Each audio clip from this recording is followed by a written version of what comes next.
नमस्कार दोस्तों, मैं पल्लवी सारस्वत आज आपके लिए लाई हूँ सास और बहू की प्यार भरी कहानी।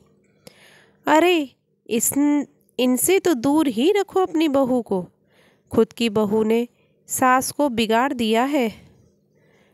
अब ये महारानी चली है हमारी बहुओं को बिगाड़ने।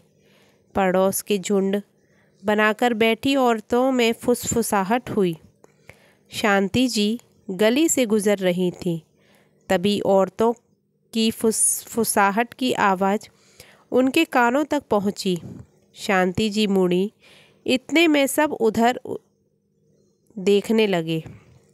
तभी शांति जी ने उन्हें और खिसियाने के लिए मुस्कुराते हुए कहा, अरे मेरी चुगली चर्चा कर रही हो क्या? कर लो, दो चार पाप अगर किए भी होंगे तो भी कट जाएंगे मेरे। फिर शांति जी घर आ गईं। आते ही बहू को आवाज़ लगाई, वनीता आ गई क्या कॉलेज से? वनीता अपने कमरे से नीचे उतर कर आई। जी माँ जी आ गई। चाय बना दूँ? शांति जी हाँ बना दे बेटा, फिर तरकारी लेने चलेंगे। सुबह तू लंच लेकर जाएगी? कोई सब्जी भी नहीं है फ्रिज में। वनीता ठीक है माँ जी। इतने में पड़ोस की चाची आ गई। शांति जी ने बहू को आवाज़ लगाई, बेटा चाची जी के लिए भी चाय बना लेना। चाची जी झुककर देखने लगी। बहू दिख ही जाए। फिर बोली, बहू कर लेती है घर का काम। शांति जी को बिल्कुल पसंद नहीं थी कि कोई उनके घर की टोह लेने आए। इतने में झट से बोली, अरे कहाँ बच्ची है, बस पढ़ाई की थी, इतने में शादी हो गई। फिर यहाँ आते ही नौकरी लग गई। चाय तो मैं सुबह ही बनाकर रख देती हूँ, बस गरम करके ले आएगी। चाची जी हैरान हुई, हैं? नाना जी, अरे रहने दो, फिर कभी पीऊँगी आपकी चाय। चलती हूँ, बच्चों के पापा घर आ गए होंगे। शांति जी, अरे रुको, काम तो बताती जाओ, क्यों आई थी? चाची जी, नहीं भूल गई जीजी, बाद में आऊँगी। चाची जी तो जान बचाई तो लाखों पाए, जैसा सोचकर निकली थी जान छुड़ाकर। वनीता, अरे चाची जी कहाँ गई? शांति जी हंसते हुए, अरे कुछ नहीं, बस मसाला मांगने आई थी, नहीं मिला तो चली गई। वनीता कहने लगी, मसाला? अरे दे देती माँ जी, उन्हें खाना बनाना होगा तभी तो मांगने आई होंगी। शांति जी हंस पड़ी। फिर वनीता समझ गई, अच्छा चुगली वाला चर्चा। मसाला।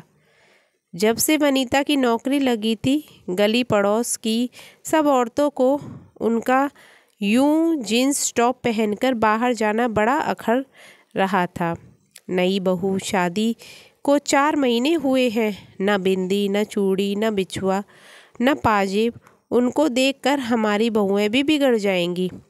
वनीता की सास को कोई कुछ कहने आता तो वो खुद उनका ही मजाक बनाकर निपटा देती थी। गणपति महोत्सव आया। गली के सब लोगों ने चंदा इकट्ठा करके गणपति जी की स्थापना की।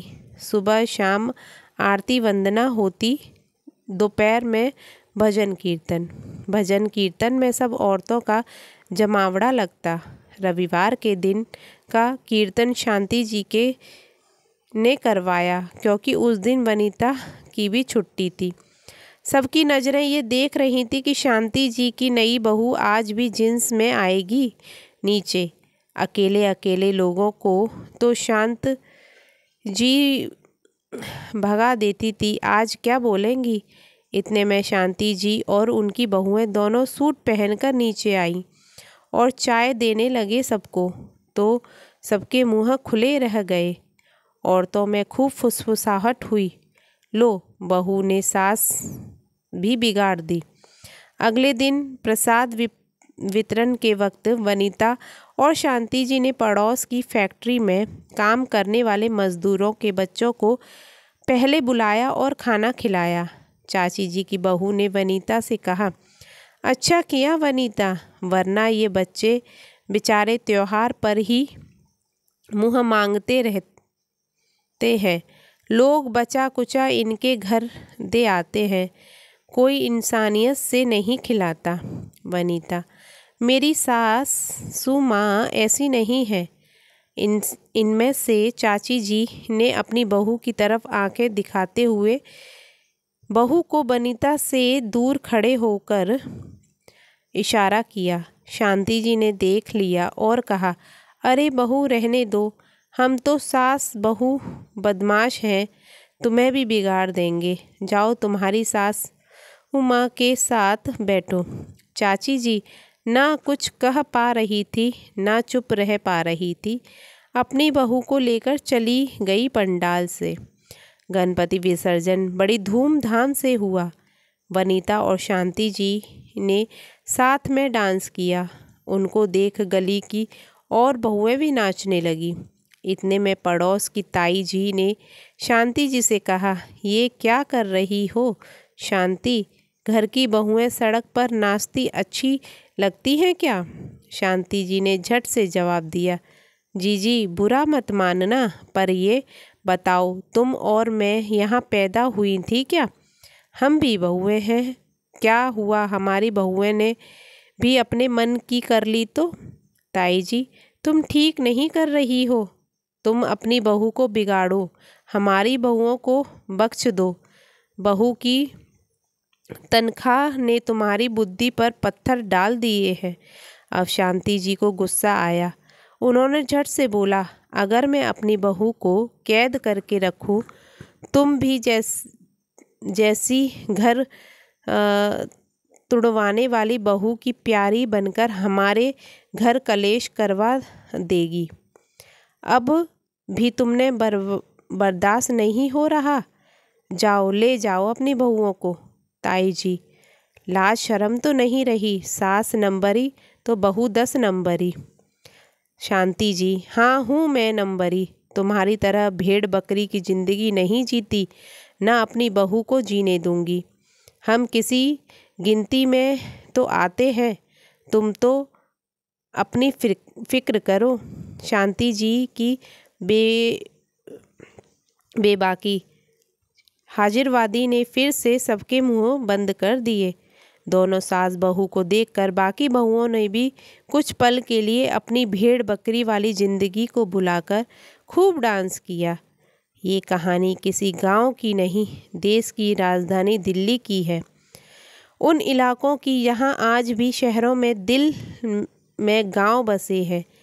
उनकी पुरानी रूढ़िवादी को तोड़ने की शुरुआत उसमें से ही कुछ औरतें कर रही हैं।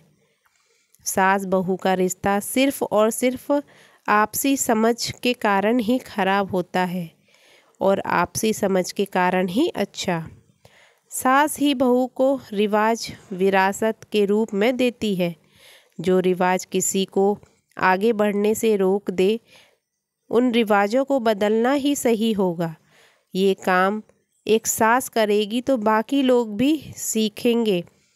एक बहू करेगी तो हो सकता है उसे दबा दिया जाए। तो भाइयों और बहनों, आज की कहानी कैसी लगी? अगर तुम सास से प्यार करोगे तो बहू भी तुमसे प्यार करेगी। आज की कहानी अगर अच्छी लगी हो तो मेरी कहानी को लाइक और शेयर करें और दूसरों तक पहुंचाएं। धन्यवाद। Thank you.